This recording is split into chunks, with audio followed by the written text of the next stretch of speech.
The announcement of the solar discipline trial echoed through the metallic corridors of the Galactic Academy's training dome, rolling like a cold wave through ranks of cadets who had learned to fear the instructor's creativity.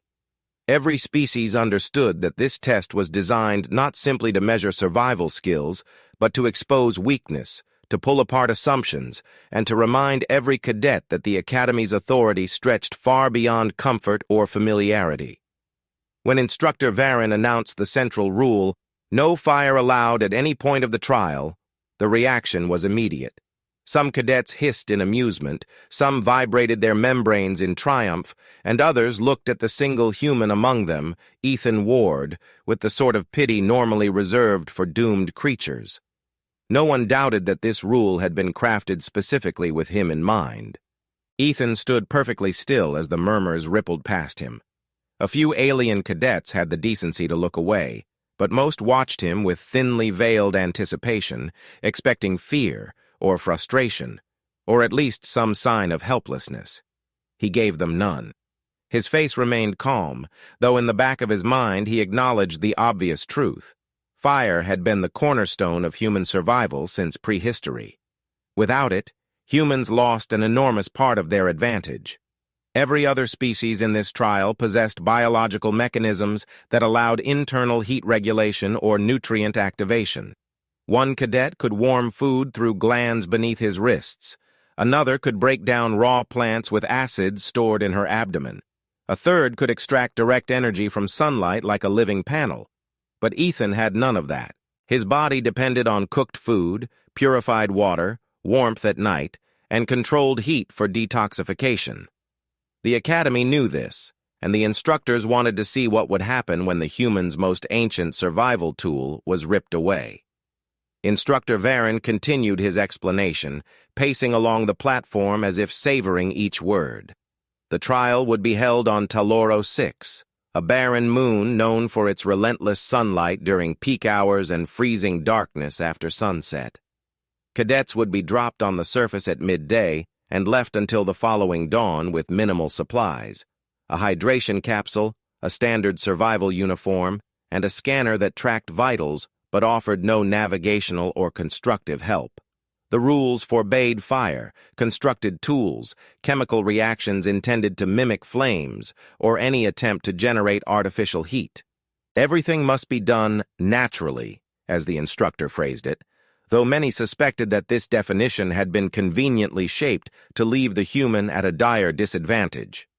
As the dropship transported them toward the launch zone, sunlight from Taloro 6 spilled through the transparent hull. The rays cut across the cadets in sharp angles, almost white with intensity.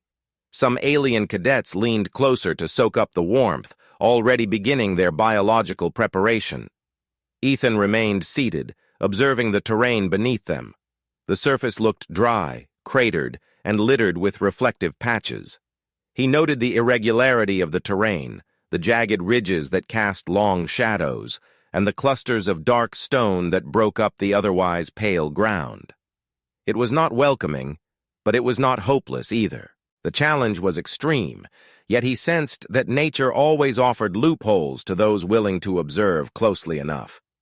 The dropship landed with a hiss, releasing a rush of hot air as the doors slid open. Stepping onto the surface, Ethan immediately felt the harsh sunlight drilling into his skin. His uniform was designed to reflect some of the heat, but the sensation still pressed heavily on him. The alien cadets dispersed quickly, some running toward shaded alcoves, others toward reflective pits where they could store sunlight inside their bodies. Ethan walked slowly, forcing his eyes to adjust, taking in every detail around him. The ground was hot, radiating upward even through his boots. The air shimmered slightly, creating ghost-like distortions over distant rocks. Instructor Varen's voice sounded from the overhead broadcast unit attached to the dropship. He reminded the cadets that the test had already begun and that no assistance would be provided. He ended with a phrase directed less at the group and more at Ethan. Adaptation is not uniform among species. Those who lack the necessary traits must endure. The tone carried a challenge, almost a taunt. Within minutes, the alien cadets began to activate their biological abilities. One cadet inhaled air and released a warm mist from her palms, softening her nutrient pod for consumption. Another pressed his hands to the sunlit ground, letting his skin absorb radiant energy to metabolize later. Ethan did not participate in any of these routines. Instead, he knelt beside a cluster of small rocks, touching each one briefly, feeling the heat trapped within them. Some were naturally warm, others were nearly burning hot. He walked further, his eyes scanning for patterns. He noticed that darker stones absorbed more sunlight, heating to higher temperatures than the pale ones scattered nearby. Some stones had crystalline edges, some reflected beams sharply, and some seemed to glow faintly under the intense solar exposure. He crouched again and placed his palm over a flat, glossy rock. The temperature startled him, forcing him to pull away. The sun on Talaro 6 was stronger than expected, more concentrated, more unforgiving. But the realization sparked something cautiously hopeful inside him. If the heat here could be harnessed without breaking the rules, he would not be as helpless as the Academy hoped. As he stood, he heard the faint laughter of a nearby cadet. A reptilian student with bright blue scales shook his head and muttered in his own language, but the tone required no translation. The others joined in, whispering quietly among themselves as they watched him inspect stones like an archaeologist searching for lost artifacts. The sight clearly entertained them. To them, he looked like a being stripped of the only tool his species ever truly mastered. Ethan ignored the noise. He had always known that the Academy's trials were not designed to be fair. They were designed to reveal the essence of a cadet when stripped of comfort, advantage, or cultural norms. Humans were often underestimated in these environments because no one outside Earth fully understood how deeply adaptability was woven into human survival. Fire had been the first great invention, yes, but it had been born from observation. Humans studied the world, found patterns, and turned nature into an ally. That instinct was older than any civilization. He wiped sweat from his forehead and continued walking until he reached a small ridge where the stones were darker, almost obsidian in appearance. He crouched again, letting his palm hover over them. These stones were even hotter. Their surfaces shimmered faintly, reacting to the intensity of the midday sun. A faint idea began to form inside him, not yet clear, not yet actionable, but promising in a way that sent a subtle spark through his mind. If the heat could be concentrated, reflected, or amplified, then fire might not be necessary at all. Heat alone could achieve what he needed. Behind him, some cadets were already settling into rest cycles, their bodies digesting internally warmed nutrients. Others watched him with the quiet expectation that he would give up soon. Ethan did not waste energy on their assumptions. He understood that survival rarely came from strength or natural ability. It came from attention. It came from problem-solving. It came from refusing to accept a limitation as final. The sun climbed higher, the ground heated further, and the air grew dense with shimmering waves. Ethan stood beneath that brutal sky, his eyes sharp, his breathing steady, his mind beginning to form the first strands of a plan. The rule forbidding fire had been meant to cripple him. Instead, it pushed him into the old human habit, innovation under pressure. He glanced at the stones again and felt the beginning of confidence settle into his thoughts. If the Academy wanted to see what a human could do without fire, he would show them something far more interesting. Ethan continued moving across the cracked surface of Talaro 6 long after the other cadets began conserving their energy. He felt the sun pressing on him like a physical weight, forcing sweat to gather and slide down his forehead in steady lines, soaking the edges of his uniform. The heat did not frighten him, but he understood that it would be dangerous if he wasted strength. He kept his pace even, breathing through his nose and forcing his thoughts to remain sharp, despite the shimmering waves that bent the distant horizon. The world distorted with light, making every ridge appear as if it leaned slightly to the side, as if the terrain itself shifted under the relentless gaze of the twin suns. He scanned the ground for edible vegetation, though experience had taught him not to expect much in an environment like this. Teloro 6 supported life only in sparse, stubborn forms, plants that clung to cracks in the rock and drew moisture from hidden veins deep underground. Most were fibrous, bitter, and almost impossible to eat raw. Still, he searched for anything that could give him fuel. Survival was rarely about comfort. It was about consuming enough to stay standing. After nearly an hour of walking, he found a cluster of thick, root-bearing plants growing beside a crooked slab of rock. He crouched, pushed aside the thin layer of dust covering them, and pulled up one root. It was hard, dense, and slightly purple beneath the earth-stained skin. He rubbed it with his thumb, testing its firmness. This type of root resembled varieties he had seen on other worlds, edible only after heat exposure, sometimes dangerously toxic if eaten raw. He lifted it to his nose and inhaled. The scent was sharp, slightly metallic, confirming his suspicion. A single bite like this could upset his stomach or worse. Yet it was the only food source available. Behind him, a soft clicking sound echoed across the landscape. He turned his head and saw an insect-like cadet crouched on a ridge, observing him from afar. The cadet raised an appendage to his mouth, pierced a nutrient sac hidden under his exoskeleton, and drained it with a relaxed posture. The message was obvious. Food for some species required no effort. He returned his attention to the root, refusing to let the comparison bother him. Adaptation took many forms. The Academy's tests existed to measure the kind that required thought rather than biology. He moved the root in his hand, feeling the weight of it. If he could soften it, remove the toxins, and make it digestible, he would have enough energy to maintain his strength through the trial. But without fire or tools, the challenge felt immense. He could imagine the smirk on Instructor Varen's face as he had delivered the rule. The instructor believed that a restriction on fire would corner him, starve him, weaken him into a cautionary example for future trainees. Ethan stood, dusted off his knees, and lifted his gaze to the sky. The suns were at their zenith now, casting nearly vertical shadows beneath the rocks.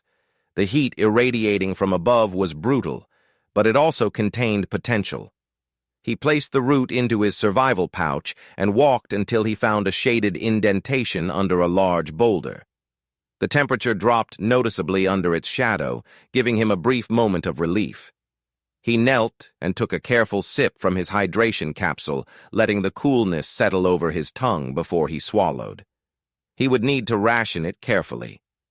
The Academy offered no refills for trials like this. He capped the container and breathed deeply, feeling his heartbeat steady itself. The physical discomfort did not worry him. The hunger, however, was beginning to creep through him steadily, tightening his stomach and fogging the edges of his focus. He rested only long enough to gather his thoughts. Then he stood again and began searching further along the ridge, hoping to find additional plants before any other cadet claimed them. He reached a patch of dry soil and noticed faint depressions that indicated someone had already dug in the area. He approached cautiously, scanning the surroundings. A tall avian cadet stood some distance away, pressing her palms to her chest as her body converted the sun's heat into nourishment. She looked at him with mild curiosity before turning away again. For her, hunger was never an issue. He envied that simplicity, but not enough to let it distract him. He moved on, pressing deeper into the terrain, where the rocks grew darker and more jagged. The ground sloped downward toward a narrow basin, and he descended carefully, testing each step for stability. At the bottom of the basin, he found another small cluster of roots. These were larger and healthier than the first ones, their surfaces smoother and more swollen with moisture. He collected them quickly, brushing off dust and storing them with the others. The moment he closed his pouch, a low vibration rumbled through the ground, signaling the shift in atmospheric pressure that often preceded the evening drop in temperature. The suns were beginning their slow descent, though the heat would remain brutal for several more hours. He climbed back up the basin wall cautiously, gripping cracks in the stone and relying on the strength of his arms more than his legs. When he reached the top, he paused to regain his breath. His muscles ached, his throat burned, and hunger gnawed at him more insistently now. He could feel his energy draining, not quickly, but steadily, like a leaking reservoir. He wiped sweat from his brow and looked around. The alien cadets had begun settling into restful positions, some already ingesting nutrients, others letting their bodies process the solar energy still stored in their skin. A few watched him with detached curiosity, wondering perhaps why he had not collapsed yet. Ethan scanned the area and found a narrow valley between two boulders. It offered partial shade and a flat surface where he could sit and evaluate his situation. He walked toward it, lowering himself onto the ground slowly. He removed one root from his pouch and examined it again. He could feel the dryness on his tongue just by looking at it. His body wanted food, wanted fuel, but his mind remained clear enough to reject the temptation to bite into it raw. Recklessness would cost him far more than hunger. He leaned back against the rock and closed his eyes briefly, letting the minimal shade cool the sweat on his skin. His heartbeat slowed as he controlled his breathing. With the suns beginning to lower, the temperature would soon shift dangerously fast. Taloro 6 was infamous for its thermal extremes. The day punished with heat, and the night stabbed with cold. Without internal temperature control like the alien cadets, he needed to plan ahead not only for food, but for thermal shelter. His survival depended on anticipating changes before they arrived. As he opened his eyes again, he spotted a cadet walking past him. The cadet was reptilian, strong and confident, with faintly glowing veins beneath his scales.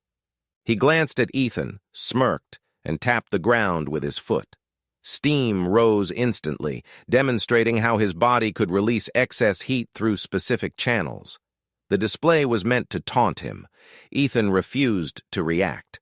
He simply watched as the cadet walked away and reminded himself that comparison served no purpose. His strength came not from biological ease, but from strategic thinking. He took another slow breath and turned the root in his hand. He needed to find a way to break down the toxins without fire. That thought looped through his mind like a quiet mantra, repeating itself until it sharpened into determination. The suns, the stones, the reflections, everything around him interacted with heat in ways he had only begun to understand. If he could find a method to channel that heat into a controlled form, he could cook without violating the rules. The idea was still fragile, still distant, but it stirred something inside him. Twilight on Taloro 6 approached quickly, shrinking shadows and painting the terrain with gold that deepened into amber. Ethan felt the temperature shift, a barely perceptible drop that would soon rush into cold night. He tightened his grip on the root, stood slowly, and walked toward the ridge where the stones darkened into near black. His hunger throbbed, but it no longer frightened him. He had a plan beginning to form. The problem was not raw roots, or toxins, or rules. The problem was perspective, and perspective was something a human could change with enough observation, patience, and will. He reached the ridge and placed his hand on one of the darker stones. It was still hot, still absorbing the last light of the suns. He watched the horizon, calculating angles, timing the descent. Hunger sharpened his senses rather than dulling them. The world felt raw, real, and full of potential. He stood there in silence, refusing to accept the idea that he had reached a limit. Hunger was a problem, yes, but it was also a challenge, and challenges were invitations to innovate. He stepped back, looked at the stones around him, and understood that the landscape itself held the solution. He just had to coax it into revealing what it already offered. Ethan stood before the ridge as the suns continued their slow descent, watching how the last rays stretched across the landscape and transformed the dark stones into glowing points of heat.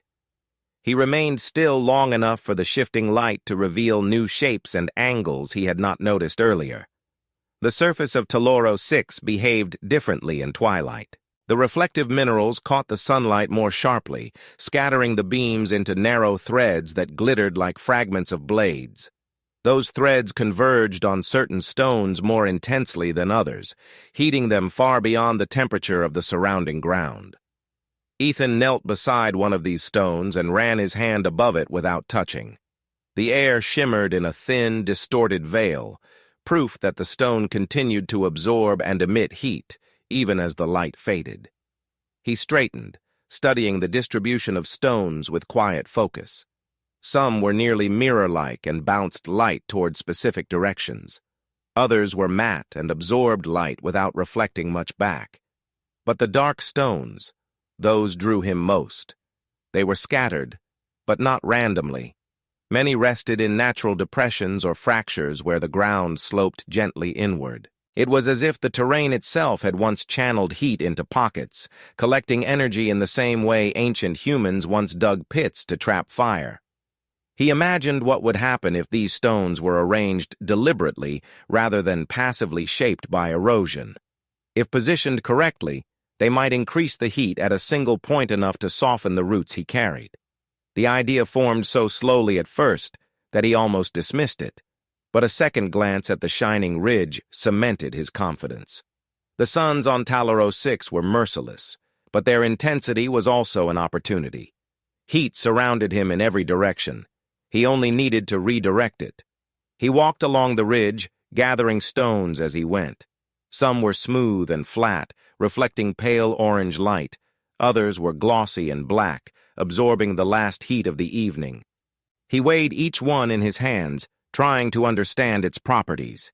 He pressed a thick, obsidian-like stone to the back of his hand and immediately felt a chill, almost a paradox, but he understood the reason. The stone's surface heated so quickly that the air above it created a thin barrier that misled the skin. Beneath that false coolness, the actual temperature was intense. It could soften even the toughest plant fibers if enough heat was concentrated. He carried the stone to a small clearing between the ridges. The ground here was flat, lined with shallow dust and scattered with fragments of minerals that sparkled faintly. It was a good place to build something, even if his construction would be crude. He knelt and arranged 3 black stones into a triangle, leaving a hollow in the middle.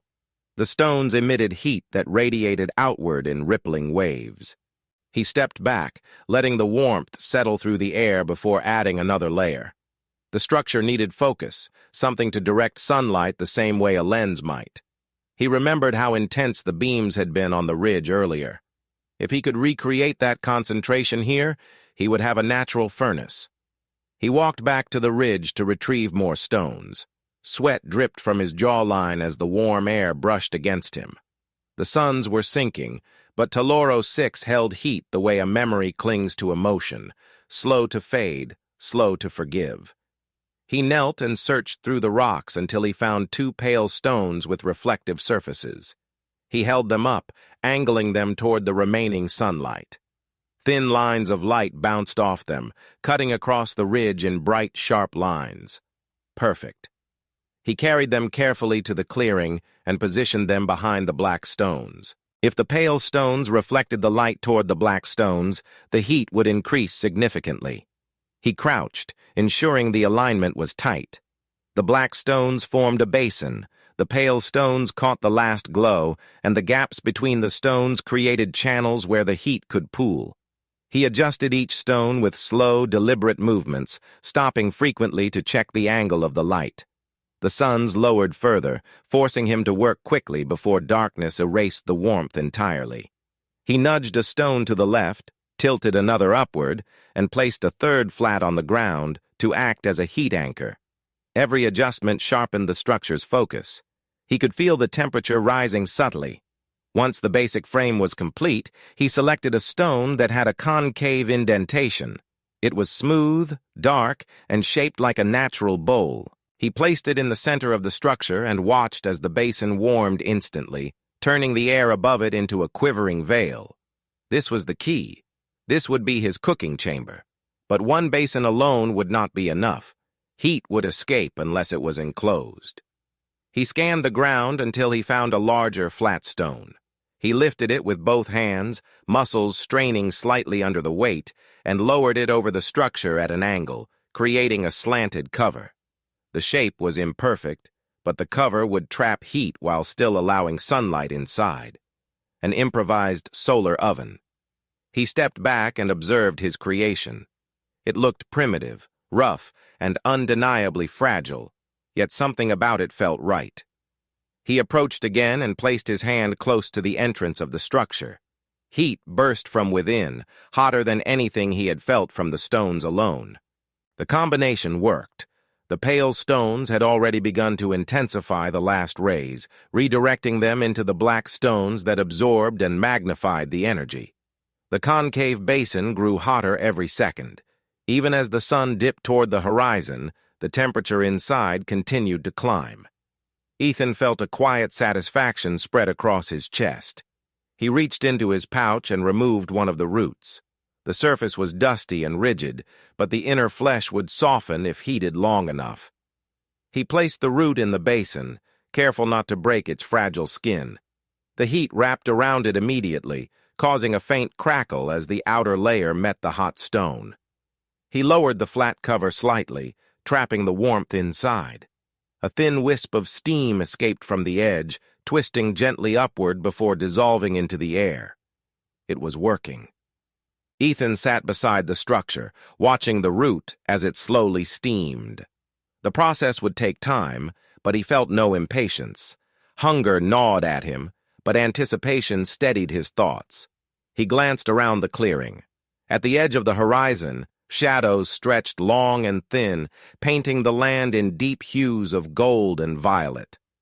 The alien cadets rested in their chosen spots, some curled into meditative poses, others sprawled comfortably with their nutrient sacs half open. A few glanced toward him, their expressions unreadable. They did not approach. Perhaps they assumed he was wasting his energy. Or perhaps they simply underestimated the human instinct to survive under pressure. He ignored them and kept his attention on the oven. Every minute the heat grew more intense. The black stones radiated warmth into his palms even from a distance. The root inside the basin shifted slightly, softening around the edges. Steam rose steadily now, forming a faint trail that caught the fading light like a ribbon of silver. His oven had become a small beacon, silent, steady, and entirely within the rules. The sky above deepened into a darker shade. The suns slipped lower, bringing the first hint of cold that would soon creep across the land. Ethan noted the shift and silently thanked the heat trapped in the stones. His oven would retain warmth deep into night. If the ovens on ancient Earth could keep food warm with nothing but heat stored in clay and ash, then this stone structure would function even longer. The materials here were far more intense. He reached forward and lifted the edge of the cover. The root glistened softly inside, its surface damp and darker in color. The toxins would be breaking down now. The fibers would loosen. It was not ready yet, but it was changing. The scent was faint, earthy and clean, a promise of nourishment where none should exist. He lowered the cover again, letting the heat continue its work. The land around him darkened fully now, and the cold that followed all Taloro 6 sunsets began creeping through the air. But he felt no fear. The cold could be managed. Hunger could be managed. What mattered was that he had created something out of nothing. The rule had forbidden fire, but it had not forbidden determination. It had not forbidden the sun. It had not forbidden ingenuity. Ethan placed a hand on the warm stone beside him and allowed himself a rare moment of quiet pride. The idea had worked. The path forward was clearer now. Cooking without fire was no longer a dream or a desperate thought. It was real, and it was heating the meal that would keep him alive. The night descended around him, but his oven glowed with lingering warmth, defying the cold and proving that a human could bend even the harshest rules into survival.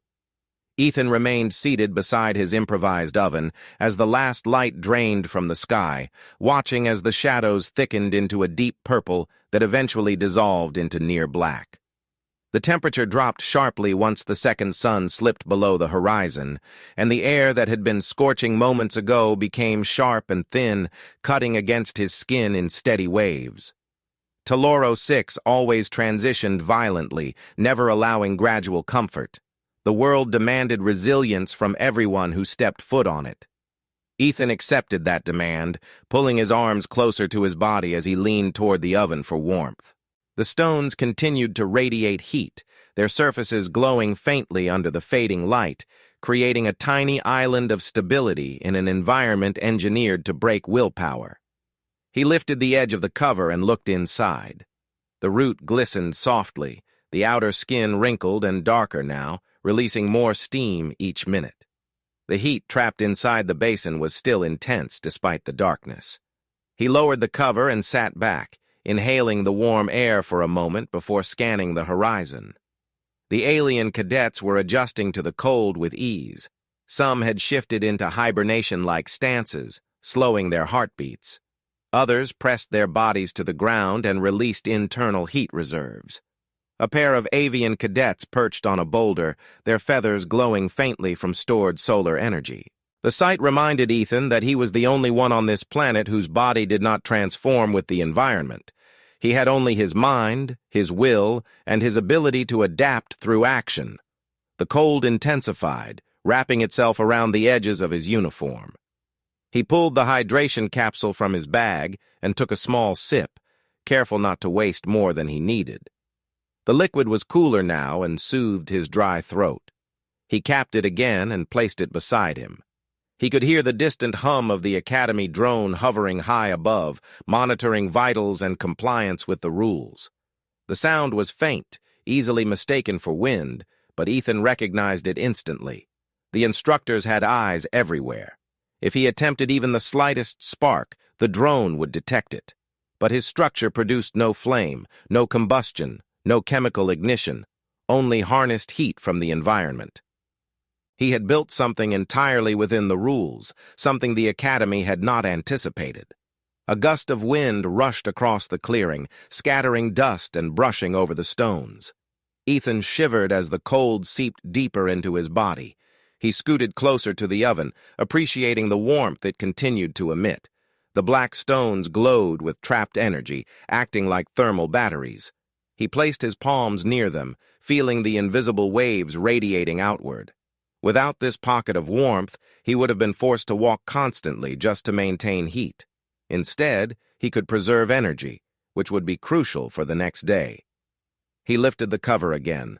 The root had begun to soften considerably, slumping slightly into the curve of the basin. He touched its surface cautiously with the tip of his finger and pulled back immediately. The heat was intense, enough to blister if he held contact for more than a second. Perfect. The toxins would be breaking down thoroughly now. The structure's effectiveness exceeded even his expectations. He lowered the cover carefully and let the process continue. Time passed slowly, marked only by the steady intensification of cold and the persistent warmth radiating from his creation. He remained alert but calm, shifting occasionally to preserve circulation. His stomach ached with hunger, but he had grown used to discomfort. Hunger sharpened his senses rather than diminishing them. It forced him to remain present, aware, and focused on the heat system he had built. It was not merely a cooking method now, it was also a thermal refuge. He reached into his pouch and removed a second root. If the first finished cooking successfully, he would prepare the second immediately afterward. Efficiency was crucial. The night was long, and his shelter was fragile. The more food he cooked now, the more energy he would have for the following day. He placed the second root beside the oven, letting the residual heat warm its outer layer gently. A faint crunch of footsteps reached his ears. He looked up instinctively, his muscles tensing, and saw the dim silhouette of a reptilian cadet walking along the ridge. The cadet moved with slow, deliberate steps, glowing faintly under the reflected moonlight. He paused at the edge of the clearing, watching Ethan without speaking. His scales shimmered with pale green luminescence, revealing a body that was naturally adapted to extreme conditions. The cadet glanced at the structure, then at the root inside, and tilted his head slightly. Confusion flickered across his face, followed by something resembling annoyance or disbelief. The cadet's internal heat allowed him to regulate temperature effortlessly. The idea that a human could improvise such a system without biological advantages clearly challenged his assumptions. Ethan offered no explanation. He simply met the cadet's gaze calmly. The cadet stared for a moment longer, then turned away, disappearing into the darkness with a faint hissing sound of irritation. Ethan exhaled slowly. He had not feared confrontation, but he preferred to avoid unnecessary interactions. His oven was fragile, and he could not risk someone interfering with it. Fortunately, most cadets were too focused on their own survival methods to bother him. Another gust of wind swept across the ground, this one colder than before. Ethan reached out and touched one of the stones briefly. The heat remained steady. The structure was stable. He lifted the cover again and examined the root. The surface had split slightly, revealing softened flesh beneath the outer skin. A small bead of liquid gathered at the break and sizzled faintly against the hot stone. He leaned closer, inhaling the earthy aroma that rose from the basin. The scent filled him with quiet relief. The root was nearly ready. He used a long, narrow shard of stone as a makeshift hook and nudged the root gently, testing its flexibility. It bent under pressure, confirming that the fibers had softened properly. He pulled it out of the basin with careful movements and placed it on a warm, flat stone beside him. The steam curled around his hands as he inspected it. The outer layer had darkened significantly, creating a protective shell around the softened interior. He tore the skin open slowly, revealing pale, tender flesh beneath. He tasted a small piece cautiously, letting it rest on his tongue before chewing. The flavor was mild, slightly sweet, and free of the metallic bitterness that indicated toxicity. His body welcomed the nourishment instantly. Warmth spread through his chest as he swallowed. The relief was immediate and powerful. He took another bite, slower this time, savoring the sensation of real food after hours of hunger. His muscles relaxed slightly as energy seeped back into his limbs. He ate the root steadily, stopping occasionally to breathe deeply and focus on the warmth settling inside him. Once he finished, he placed the second root into the basin and adjusted the cover. The system continued to perform flawlessly. The night grew colder still, creeping along his spine and tightening the air around him. He scooted closer to the oven again and leaned against one of the warm stones. His breathing steadied and fatigue slipped into his muscles, but he refused to sleep deeply. He would rest only in short intervals. He watched the sky as faint constellations began to appear, sharp, crystalline shapes that glittered in the thin atmosphere. The Academy drone hummed quietly, monitoring him from above. He ignored it. The second root softened in the basin, cooking more quickly now that the stones had accumulated so much heat. Ethan removed it after some time, repeating the careful inspection. The result was excellent. He ate half and saved the rest, storing it in his pouch. He would need reserves when the suns rose again. After eating, he leaned against the stones, allowing the warmth to keep the cold at bay. The structure's glow pulsed softly in the darkness, like an ember of life in a frozen wasteland. Ethan closed his eyes briefly, not fully asleep, but not fully awake either. His mind drifted between awareness and rest. His oven crackled quietly as the stones shifted under the temperature change. He let the sound fill his thoughts and allowed his body to recuperate. The trial was far from over, but he had created something invaluable. Not just food, not just warmth, but proof that limitations could be bent without breaking rules. He breathed slowly, letting the heat soak into him, and welcomed the knowledge that dawn would reveal his success, visible, undeniable, and entirely on his own terms. The first hint of dawn came not in light, but in temperature. Ethan sensed it as a faint shift in the air, a soft reversal of the cold that had stalked the night. The stones around him had cooled slightly, though they still held enough warmth to keep him comfortable. He opened his eyes slowly, letting the dim horizon settle into focus. The sky above carried a deep indigo hue streaked with silver, and the jagged rocks that had been swallowed by darkness now emerged as sharp silhouettes rising from the dusty earth. Teloro 6 was awakening with its usual harshness, but Ethan felt steady, lean, exhausted, hungry again, but steady. He pushed himself upright and rolled his shoulders to work the stiffness from his joints. The stones around the oven had shifted during the night, settling deeper into the dust as they lost their heat. He knelt and removed the flat stone that acted as the oven's cover. The basin beneath was still warm, and the final root he had left inside glistened faintly in the low light. He removed it carefully, taking comfort in the weight of it. It would be his morning meal, the fuel he needed to finish the trial strong. He ate slowly, letting each bite warm him from the inside. The flavor was muted, but the nourishment spread through his limbs like a rising tide. When he finished, he wiped his hands on his uniform and looked at the oven with a quiet sense of completion. Soon the suns would rise fully, transforming the world into a furnace again. But he had survived the coldest hours without biological adaptations or artificial heat. His structure had served multiple purposes: stove, shelter, heater, and now it waited to reveal itself to whoever came to inspect it. He stood and scanned the landscape. The alien cadets were waking as well. Some shook off the cold with vigorous movements.